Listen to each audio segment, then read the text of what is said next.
Birleşen Ştatlaryň elçixanaty türkmen ýolbaşçylarynyň COVID-19 ýurtda ýokdugyny aýtmagyna garamazdan öz raýatlaryna keseliň ýokuşmak hopundan ähtiýaç etmegiň zerurlygyny duýdurdy we ýurt içinde sosial aralygy taklamagy çağırdy. Elçixananyň bu maglumaty Türkmenistanyň Daşary işler ministrliginde garşylyk töretdi. Bu aralykda Türkmenistanda mewjudlan ýeti pnewmoniýanyň ýarymagynyň fonunda COVID-19 magsus alamatlar bilen diňe bir hastaxanalar we döwlet edaralary däl etem gurulşyk meýdançylary şol sanda daşary ýurt kampaniýalarynyň gurulşyk obýektleri karantina ýapyldy. Bu arada Adatyň Türkmenistandaky habarçylary we döwlet edaralaryndaky çeşmeleri habar berýärler. Fransiýanyň bu X kampaniýasynyň Aşgabat şäherindäki gurulşyk meýdançylarynyň birinde iş togtadyldy we karantin eglan edildi. Bu arada habar berýän Adatyň habarçysy 24-nji ýylda Arkadag mehmanhanasynyň gurulşyk meýdançysynyň karantini ýapylandygyny, işgärlerde COVID-19 keseliniň tapylmagy bilen baglydygyny, ýetgadaky işleriň wagtlanýynça togtadylandygyny aýtdy. Adatlyk radiosy bu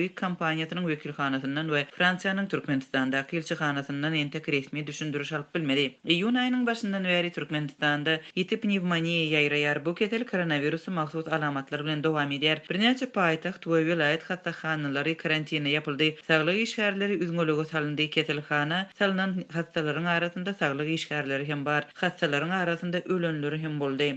Häkimetler ýurtda mewjudlayan pnewmoniýa barada çykyş etmeýärler. Şol biratyň özünde de Aşgabatyň saglyk öýlerinde ýeti pnewmoniýanyň alamatlary we görülmeli çäreler barada ilad üçin bildirişler peýda boldy. Adatyň Türkmenistandaky habarçylarynyň maglumatlaryna görä, soňky günlerde vilayatleriň saglygy saklaýyş işgärleri koronavirus infeksiýasynyň howplary barada halka habar bermek boýunça çärelerini güýçlendirdiler. Hususan da Liwapda saglyk resmiýetleri ýurtda koronavirusyň ýaýranlygyny ilata açyk aýdýarlar. Türkmenistanda bolup geçen wakalara garamazdan ýurdun häkimetleri ýurdun çäginde koronavirusyň bardygyny ikrar etmeýärler. Tersine Türkmenistanyň ýolbaşçylary beýleki döwletleriň Türkmenistandaky öz raýatlaryna koronavirusyň ýokuşmak hopundan huşgär bolmak barada berýän duýduruşlaryna garşy çykyş edýärler. Türkmenistanyň Daşary işler ministrligi Amerikanyň diplomatik missiýasynyň Aşgabatdaky hereketleri ters netijeli häsiýete edip çykyş etdi. Bu arada Türkmenistanyň Daşary işler ministrliginiň web sahypasynda metbuat üçin çap edilen beýanatda aýdyldy. Türkmenistanyň Daşary işler ministrliginiň bu reaksiýasy 23-nji ýylda Birleşen Ştatlaryň elçihanasynyň öz web saýtynda Amerikan raýatlary üçin çap eden duýduruşyndan soň peýda boldy. Onda Birleşen Ştatlaryň raýatlaryna COVID-19 ýaýramagynyň öňüni almak üçin fiziki aralygy saklamak we zerur bolan ýagdaýynda jemgyýetçilik gatnaşyklaryny çäklendirmek ýa-da azaltmak ýaly çäreleri, kesellere gözegçilik we öňüni alyş merkeziniň rekomendasiýalaryna laýyklykda görmek maslahat berilýär.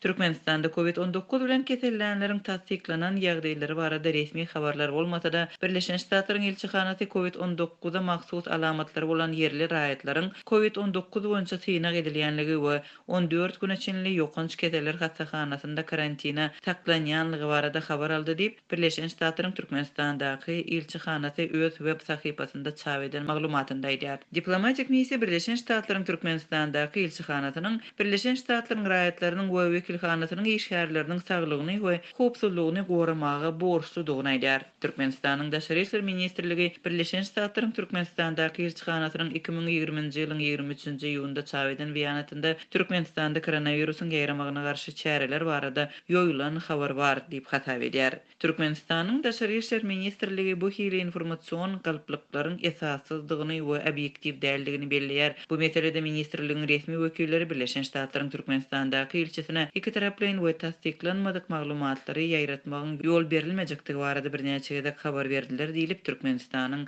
Daşary işler ministrliginiň beýanatynda aýdylýar. Şol biratyň özünde de adynyň agdalmalyk şert bilen Azatlyk radiosu bilen söhbetdeş bolan Türkmenistanyň hökümetine ýakyn çeşmeler türkmen häkimetleriniň ýurtda COVID-19-yň bardygyny eglan etmäge taýýarlanýanlygyny öňe sürýärler. Döwlet edaralarynyň arasynda maglumatlar eýem ýaýrady işgärler anyk görkezmelere garaşýarlar. Saglyk saklaýyş ministrligi ähli lukmanlar tarapyndan maska we ellik giýmek barada berk düzgünleri eýem girdi. Beýleki öňüni alyş çäreler barada indiki görkezmelere garaşylýar diýip Azatlyň habarçysy 20 20-nji ýylda döwlet edaralaryndäki çeşmelerine salgylanyp habar berdi. Şeýle de onuň sözlerine görä 22-nji ýylda Saglygy Goraýyş ministrliginde geçirilen ýygnaklarda ýurtda COVID-19 ýokaşan 70 adam baradaky sandar resmiler tarapyndan agdalypdyr. Adatlyk radiosy bu maglumatlary Türkmenistanyň Saglygy saklaýyş ministrliginden resmi taýdan tasdikladyp bilmedi. Mundan başga da Türkmenistandaky habarçylarymyz we çeşmelerimiz ýurdun häkimetleriniň indiki aýyň başyndan